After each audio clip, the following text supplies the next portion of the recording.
And it's a good afternoon, and welcome to You and Your Business with me, Alec Drew, on 103.2 Dublin City FM. Each week, I invite an expert from the world of business to share their knowledge, insights, and tips to help you with your challenges.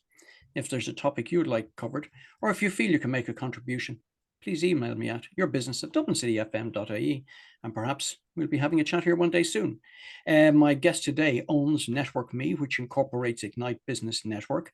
She trains, speaks, facilitates, mentors, and coaches all areas of networking and building influential, impactful, and inspiring connections.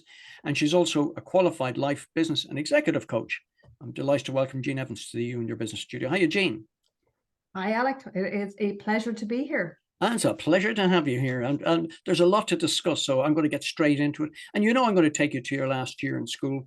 And were you the academic? Were you the person who wanted to go into the business world, or you want to travel? What was on your mind sort of the last year in school? I don't think there was a massive amount on my mind when I was leaving school. I was young. I had only just turned 17 when I did my leaving cert back in the day. I was exceptionally shy at school, so I had zero confidence in myself, didn't know what I wanted to do. And if I look back on it, my parents would have had me probably as a secretary or a bank teller because that's what they could see. And it was also of its time in a sense.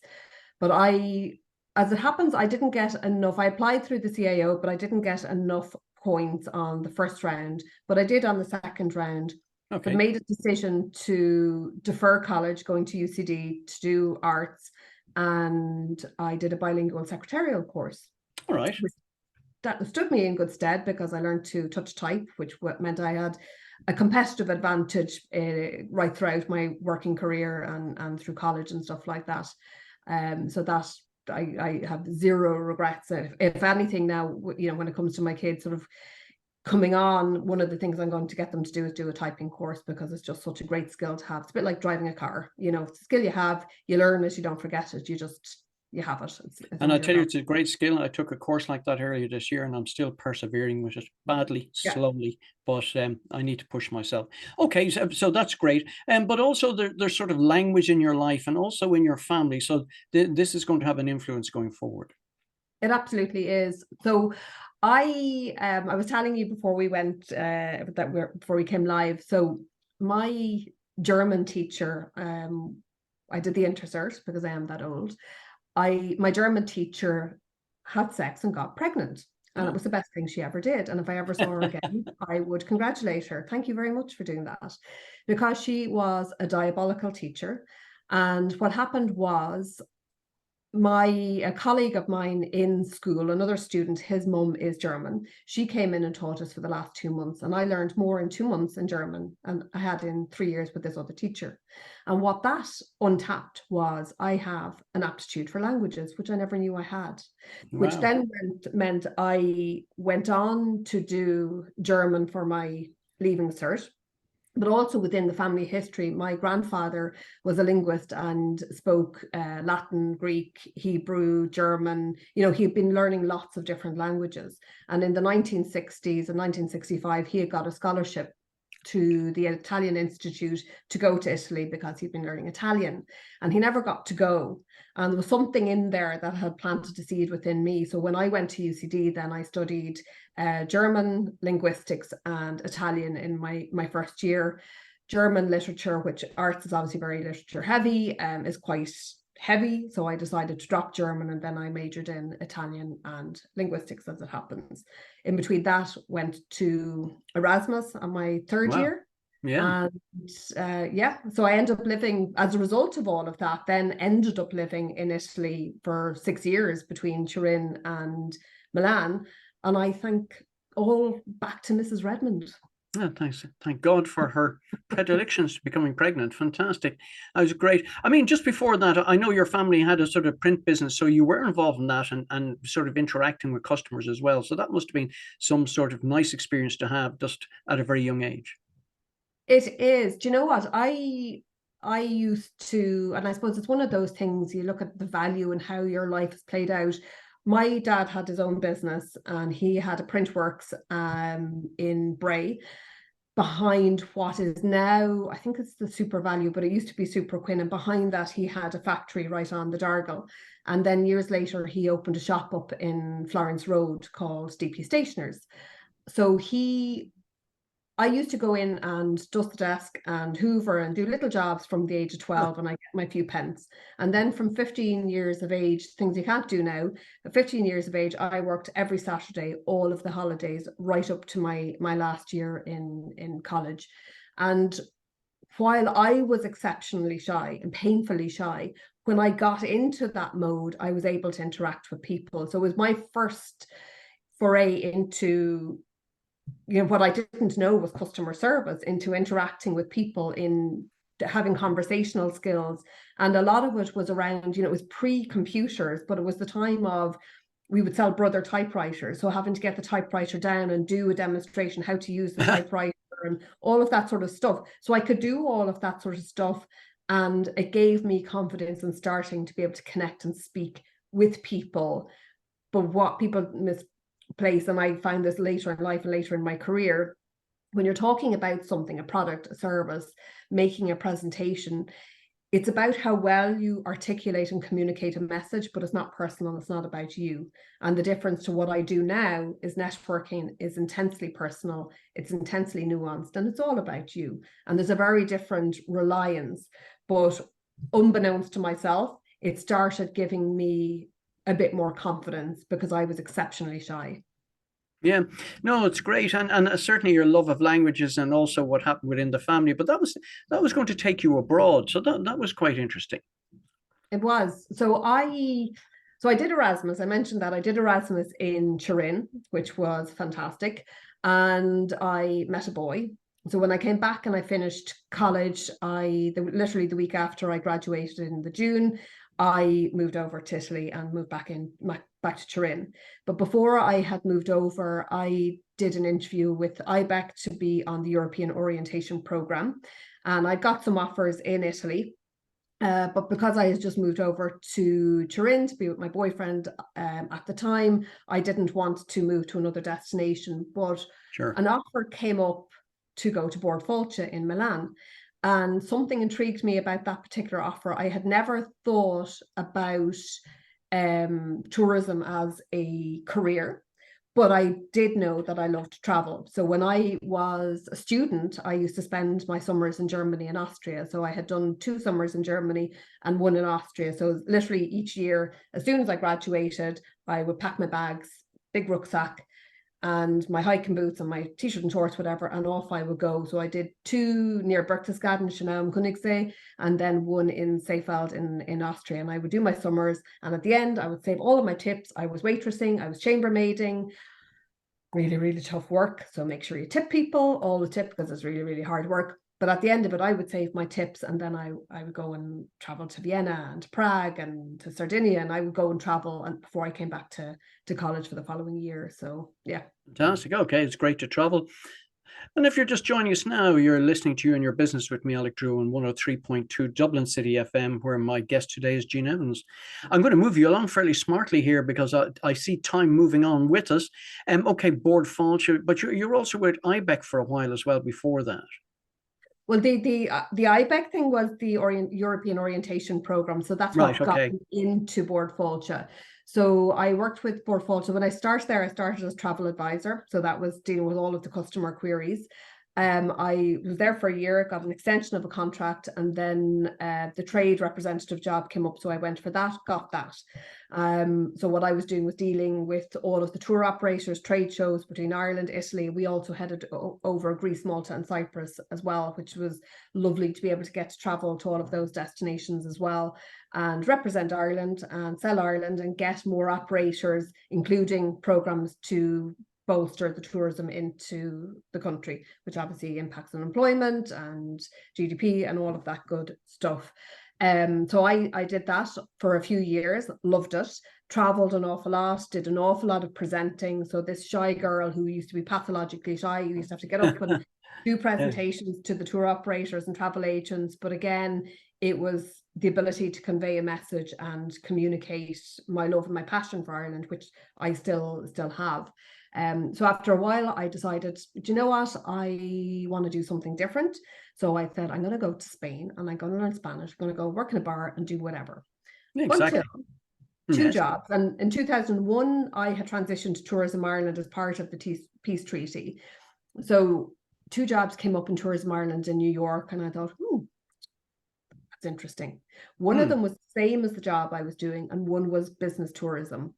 So I thought, I'm going to go for the business tourism one. And if I get it, grand. And if I don't, I'm off to Spain to learn Spanish and work in a bar. I'll do whatever. And I got the job. So that changed, again, another sort of trajectory in my life. And I think I was very philosophical about it. I remember distinctly, why was I the right person for that job? And I was very candid, and I still to this day don't know where this response came from. And I just said to them distinctly, it has my name written on it. All right. That was it. I was so convinced about it. So off I hauled my bags over to New York. But in the meantime, I come back over to Ireland to process my visa, and I met a guy. So I met the guy, terrible timing, moved to New York. He was traveling, I was traveling. We bought a house. Then I got headhunted to come back to Ireland. And so after a year, I moved back to Ireland. So it was like man house job in Ireland. Moved back in 2004. I ran the convention bureau for 5 years then. So marketing Dublin as a business destination for conferences and meetings, which again took. And in all of that time, you did have a challenge in the family with your father being ill, which proved to be quite interesting as well. Yeah, so I am probably one of Ireland's biggest anti-smokers. So my dad was a smoker, and I remember when I was a child, when I was a teenager, the doctor saying to him, you need to stop smoking because otherwise you're going to be in a wheelchair. And it was very prophetic. And he didn't stop smoking. He would lie continuously about it, how many he did and didn't, and what have you, and where he would hide them. And it was the usual addiction issues. But at that point, he was in hospital. He was in ICU. He'd been intubated. One of my brothers lived in Australia. We had to fly him back because they had said to us, we're going to pull the plug. There was a DNR on him, so do not resuscitate. And we were told he's not going to survive. And so mum and myself had started planning the funeral, down to what are we going to wear, everything. And my brother came back, they pulled the plug, and he lived for another 7 years. Yeah, you did it to spite you all. There we go. And that would be very, very fitting. Yeah, but these lessons in life, we look at them at the time and the challenges that they present, but they are block building for us and how we cope with life going forward. Absolutely. I mean, okay, you were in the States, you were going to come back to Dublin, running the Convention Bureau. Talk about that and what the challenges were around the Convention Bureau. So around the Convention Bureau, I suppose the challenge was, it was literally sort of starting up an entity. So like any startup, there's so many challenges, so many things to do, and one person to do it. I had somebody for a little while who didn't last very long. So going into hiring people, I had a large board of stakeholders in terms of who I had to report into on a monthly basis, from the Hotel Federation to large hotel groups to state bodies and what have you. So everybody had a say in reporting into them. So it was a huge learning curve. Again, because I suppose, when I look back at it now, I was in my 20s. Sure. So the young girl, and it was a fully male board. Yeah. So, that presented its own challenges. So that was a challenge, but it was also a huge learning curve. One of the things that I would say that working in Italy taught me was Italians have no compunction about mixing personal and professional. And you could be sitting in a professional meeting and they go, can I take you out for dinner? And I'm going, I'm sorry, what? And you literally, there's no delineation. I got very smart about sort of going, hold on, fending things off. And not that I had to fend anything off, but it was just getting into this mindset of going, I don't care who you are. You've got a job to do. I've got a job to do. And I'm going to fight my corner. You go fight your corner. And that's cool. So I never had a problem reporting in. And I think my experience in having to manage myself and what I learned in Italy through having to deal with so many different people stood me in good stead. I still don't care who people are. Everybody has a story, everybody has a journey, everybody has chapters. But I did learn an awful lot. It got to a stage where there were a lot of changes, being honest with you, and there were a few challenges. Another opportunity came up. I got headhunted again. Another opportunity presented itself at the time. So I took that and I became a professional conference organizer. All right, we'll go on to that in just a second. If you're just listening to us now, you're listening to You and Your Business with me, Alec Drew, on 103.2 Dublin City FM, where my guest today is Jean Evans. Just before we go on to that, Jean, just can I ask you something, maybe put you on the spot, and you can say, well, I prefer not to answer it. But you're talking about a woman coming through a sort of area of business that was very much male orientated and dominated. It presented various challenges for you. And from your point of view coming through it, did you find that was a character building for you, or was it something you would have said, I could have done without any of that? Probably both, if I'm very honest with you. Because, there's a lot more emphasis on quota and gender balance and all of that. But even back, not that long ago, 2016, 2017, these weren't really conversations that were happening as much as they are today. There wasn't a whole diversity, inclusion, diversity, equality, inclusion movement. It really wasn't a thing. Even if it was there simmering in the background, it didn't have name and lingo around it.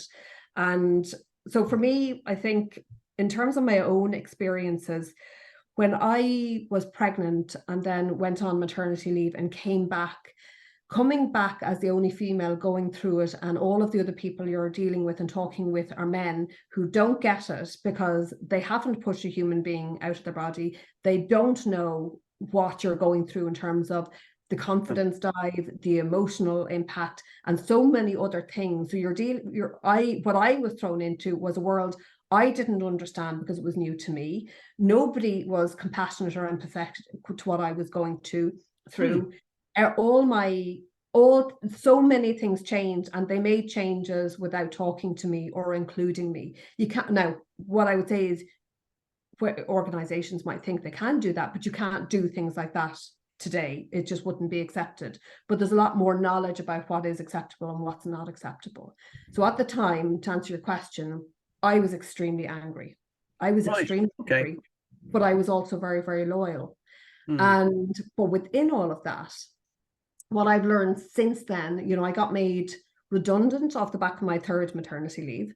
So I was breastfeeding my third child. I had two other toddlers walking around, and they say, you've no money and no job. And you're going, gee, thanks. Fabulous. Fabulous. So when you talk about character building, right, well, that's Q identity crisis.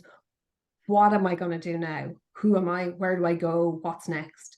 I was, in my head, my identity was, I was a corporate girl, suited and booted, the very, very high heels, all of the suits, jet setting around the world. I didn't see anything different until they told me, you're done. And when I look back at it now going, it's the best thing that ever happened to me. I wouldn't have chosen it when it happened, but everything does happen for a reason. So I'm also quite pragmatic around these things. But when I look back at it now is, yes, I see why I was so angry, but now I look at it, what can I do to learn from that, to help other people through similar situations, or to be in, when I'm coaching, or if I'm in a mentoring position, what can I do to advise and help or steer people in a way that they don't have to go through what I went through? So I look at it, what are the learnings, park the rest of it. What are the good bits that I can take from it? So it's both. That's where I think the character building bit comes in, because I now use this and channel the good parts of it, what I learned about myself, what I learned about how to manage situations, what I could have done differently had I known and had I had the confidence to do so. It's interesting, just as a piece of conversation and topic, just for the show. I mean, had you not gone through it, you wouldn't have the experience to be able to pass on that experience and the lessons learned from it. Yeah. So it's an interesting one. So if you never had the experience, well, probably you would never have gone on to talk to people about how to avoid these sort of situations or how to manage them in a much better way. You have to sometimes go through it to understand it. If you don't, we talk about empathy and compassion, but I have been through a lot of different things in my life, which has also brought me to where I'm at now. And, you know, I qualified to be a coach. When I left the corporate world, I had never heard of coaching. And it was only when I got into the SME world where I started networking and in chambers and different networks. And I was hearing, I'm a coach, I'm a business coach, a life coach. And I was going, what is this coaching, Lark? What is this? Why is every second person a coach? And I was like, good Lord, I'd gone, Jesus, you know, it's a bit like every second, you know, if you're marketing, every second person is a social media expert and a digital marketer and whatever. And they're just, Yeah. And you're going, how do you even qualify and quantify all of this? But fast forward in my own journey and why I set up my own business, it was years before I decided actually this is something I want to do, not only because of a piece of self-development, what you learn about yourself, but it felt the most natural link to what I was doing in terms of the networking side of things, which is all about human connection. But what I realized through when I started the business, I wanted to teach people how to network, which is still part of what I do, but there was much more of a technicality around it. But what I realized over time, it actually, you step into the human domain. How do you become a better human being, a better version of yourself? And the networking, as what I say to people is it's predicated in growing your confidence. And if you can grow your confidence, you can do anything, because that's the key to unleashing your potential, because it's action orientated. It's, it's process, it's moving you forward towards goals. And the coaching linked very much into that side of things for me, into helping people. And I have a lot of different experiences. And what I realized between, I'm a recovering workaholic, I'm a mom, I've gone through an acrimonious separation, I'm divorced, I've been made redundant, I've had the miscarriage, I'm currently going through cancer treatment, and I've had many, many iterations, many. There are only things that sort of go top of mind. And this isn't going, oh, poor you. That's not about it. But no. What I realized, everybody has something that they're going through. I'm telling you, this is stuff I went through. But if I chose not to tell you, you wouldn't know. And so it's not about vaunting that. It's saying, one, I do have a lot of experience. And this is where I think when I'm coaching, I can bring that level of empathy, because I've been through a lot myself. But when I talk to people about different things, it's about trying to break down the taboo and the shame and guilt that I think a lot of people feel when they're facing things that I've faced. And what I've realized is I have an ability to speak and to communicate certain things. And that's something that I can use to help other people. And if I can put words on what I'm feeling, and I only learned in the last few years through networking how to be vulnerable. I never in a million years would have been vulnerable or opened up or said any of the stuff that I've been through, ever. Sure. But networking allowed me to grow my confidence. Coaching allowed me to grow my self-awareness. And within that, it allowed me to be vulnerable. And within that, to find friendships and support in areas and ways that I never would have seen or countenance before. And that's quite interesting, because I mean, the message in there is that you're right. There's so many of us go through so many challenges in life. We tend to keep them to ourselves, but what we tend to forget is you are not alone. And sometimes you need to share it, and sometimes you do need the arm wrapped around, but you are not alone out there. And as you said, the confidence to get through it. And I suppose this is our resilient self that we're talking about, we're constantly building. But you've channeled it into an area of business that you're talking about, networking and coaching and mentorship. So, I mean, I suppose in the last sort of 3 minutes of the show, believe it or not, that's how quickly these shows go. Maybe just talk about what you're doing and for whom, and and where people can find out more about you. Fabulous, thank you. So I have a blog, networkinggene.ie. So that's where I use that as a free resource to talk about networking, to give tips, ideas, talk about my observations, but also to talk about where people can network. So I put on different profiles of different networks every, a couple of times a month. So it's a free resource for people to use, whether they're in business and it's for profession, or whether it is for their career. So it covers both.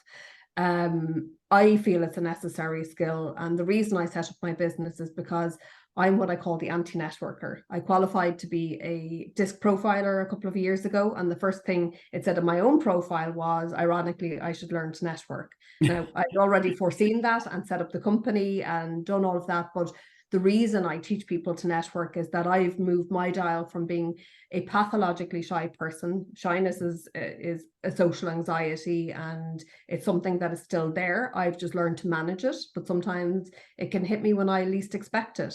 I'm also an out and out introvert. So I'm technically the profile of person who shouldn't be out and about, able to connect with people. But what I've done is learn how to do it, and I share the how with other people.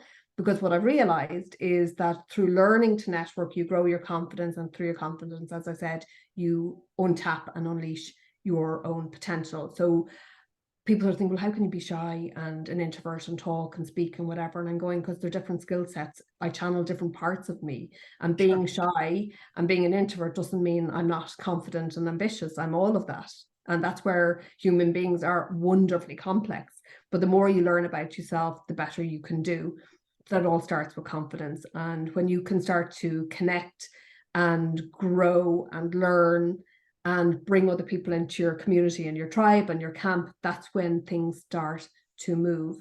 So I also have a network that I'm starting this week called Ignite Bsuiness Network, which is All right, very good. business referral network.